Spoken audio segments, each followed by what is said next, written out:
All right, last section of this unit. Today we'll probably go kind of quick, and I hope that you find today to be kind of easy. So today we're going to talk about sequences, and the main focus for today is going to be on geometric sequences. But we are going to chat about arithmetic because we've seen them before. You have seen them before. It's been a while. Arithmetic, or the difference between arithmetic and geometric, is one of them uses addition and subtraction, the other uses multiplication, and you're going to be looking for patterns. So arithmetic sequences is when you have a list of numbers. It is a list of numbers with a pattern using addition or subtraction. And when we have an arithmetic sequence, that pattern, we call it the common difference. We use the letter D. So when you have an arithmetic sequence going on, whatever the pattern ends up being, we call it the letter D for the common difference, even if it's adding. I don't know why we call it, whatever.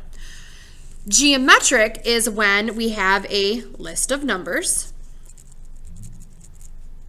with a pattern. Again, we have patterns going on, using multiplication. Notice again, I did not say division. It's only using multiplication. And whatever that pattern is, we call it R. We call it the common ratio. So again, for both of these, you're going to be figuring out if it's today you're going to be trying to figure out if things are arithmetic or geometric, or maybe it's neither. If it's arithmetic, figure out what the common difference is. If it's geometric, figure out what the common ratio is. So let me go over a couple of examples. I'm switching it up a little bit and finding a different spot here, a different thing here for us, different examples. So for 1 through 6, they're asking us if it is a geometric sequence or not. If it is, we're going to figure out what the common ratio is. If this ends up being arithmetic, we're going to figure out what the common difference is.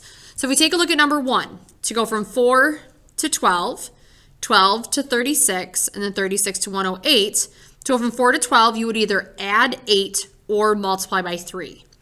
To go from 12 to 36, you would multiply by 3. So that's the common thing right there. So multiply by 3, multiply by 3. To go from 36 to 108, you're going to want to check that and make sure, is 36 times 3 108? And it is. So the common pattern, we are multiplying, so this is geometric.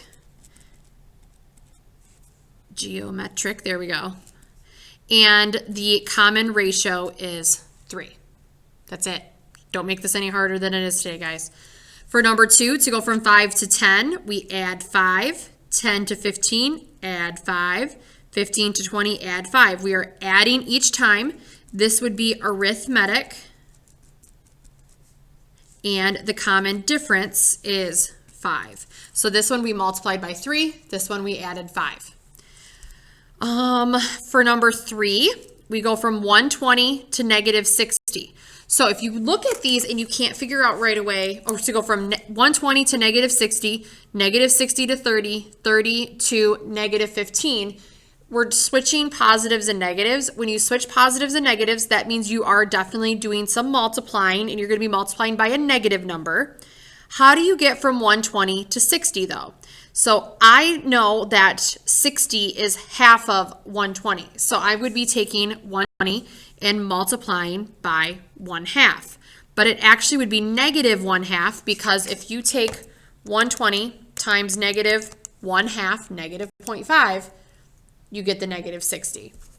So this one again would be geometric because we're multiplying, and your common ratio would be negative 1/2. It wouldn't be, because you are dividing by negative 2, you can't put negative 2. You have to figure out what you're multiplying by. So keep that in mind. For number 4 here, to go from 1 to negative 4, you would multiply by negative 4. To go from negative 4 to 16, you would multiply by negative 4. And to go from 16 to negative 64, you would multiply by negative 4. Negative 4. So this one again is geometric, and your common ratio is -4. Hopefully that helps a little bit. So for numbers 7 through 12, we'll do maybe a couple of these. I'm not going to do a ton of them. They want you to find the next 3 terms of the sequence. That just means take the pattern that you see, fill in the blanks. So you have to figure out the pattern first. So to go from 4 to 8, 8 to 16, looks like we are multiplying by 2. So now I'm going to multiply by 2. 16 times 2 is 32. 32 times 2 is 64.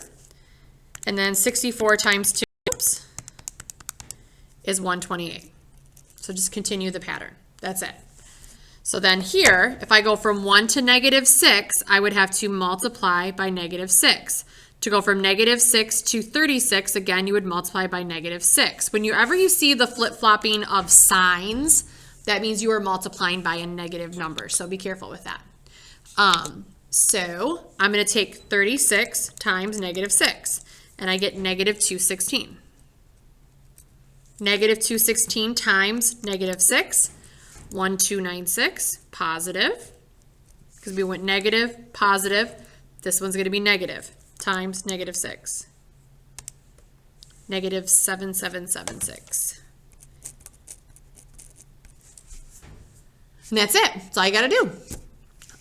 The last thing that you will be doing today is we're going to give you a sequence like we have here, and I want you to find, they say a sub 9, find the 9th term. So basically just continue the pattern on, and I just want you to tell me what the 9th term is. So this is term 1, term 2, term 3. We need to figure out 4, 5, 6. You know what? Let's just go to the 6th term, or we're going to be here all day. So if this is 1, 2, and 3, we need to again continue the pattern on, and my answer is going to be, though, just this last number here. So to go from 5 to 20, we're multiplying by 4. 20 to 80, we're multiplying by 4. So we take 80 times 4, and the 4th term is 320. We don't want that, though. Times it by 4, continue the pattern. So we get 1,280. Times it by 4. The 6th term is 5,120. So that's the other thing you're going to be doing today.